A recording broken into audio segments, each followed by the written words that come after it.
ग्राम सशक्तिकरण के इस समारोह में आप सबके बीच उपस्थित होकर मुझे हार्दिक प्रसन्नता हो रही है।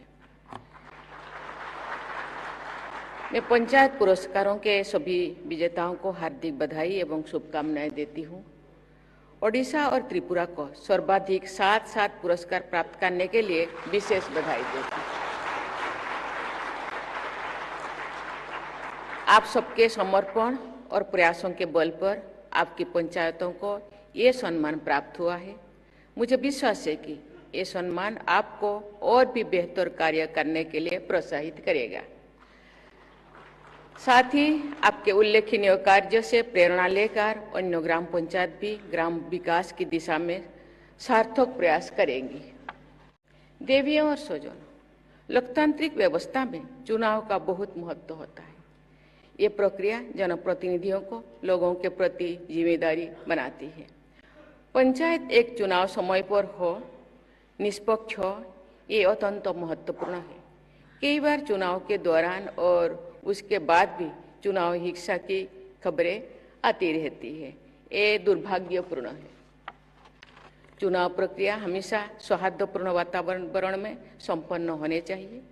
ये याद रखना चाहिए कि ग्रामवासी अपने ही बीच से है, अपने ही भलाई के लिए है, अपने ही प्रतिनिधि चुन रहे हैं। पंचायती राज व्यवस्था का उद्देश्य जनप्रतिनिधियों और अधिकारियों को जवाबदेह बनाना और प्रशासन में पारदर्शिता बढ़ाना है। इस प्रकार पंचायती राज की संस्थाओं का कार्य व्यक्ति की गरिमा बढ़ाने के कार्य है, समाज उत्थान का कार्य है, राष्ट्र निर्माण का कार्य है। महिला सशक्तिकरण की दृष्टि से आज भारत विश्व में एक अग्रणी राष्ट्र है। पंचायती राज संस्थानों के माध्यम से महिलाओं का राजनैतिक सशक्तिकरण हुआ है।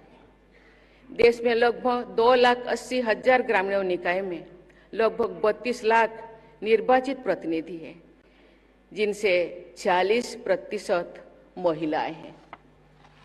मैंने देखा है कि आज राष्ट्रीय पंचायत पुरस्कार जीतने वाले कई पंचायतों का नेतृत्व महिलाएं कर रहे हैं। मुझे बताया गया है कि 17 महिलाएं यहाँ आए हैं पुरस्कार लेने के लिए 45 में से। ये बहुत ही हर्ष का विषय है कि महिला जनप्रतिनिधि जमीनी स्तर पर सकारात्मक बदलाव लाने में महत्वपूर्ण भूमिका निभा रही है। मेरा सभी महिला जनप्रतिनिधियों से निवेदन है कि ये पंचायत में निर्वाचित प्रतिनिधि के रूप में अपने दायित्व का निर्वहन अपनी पूरी दक्षता से निर्भीक होकर निभाएं।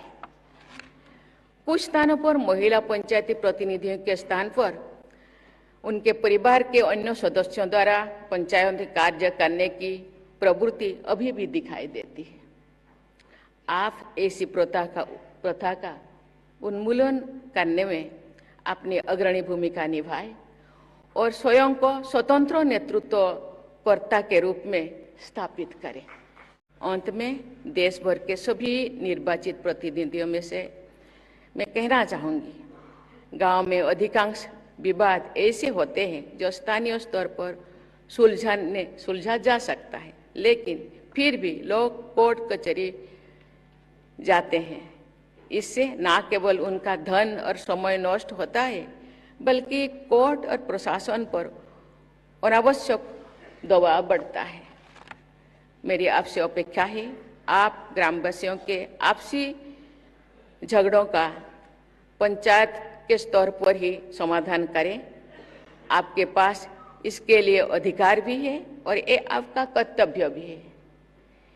मैं पंचायती राज व्यवस्था के स्वर्णिम भविष्य की कामना करती हूँ, क्योंकि वही देश के स्वर्णिम भविष्य का आधार भी है।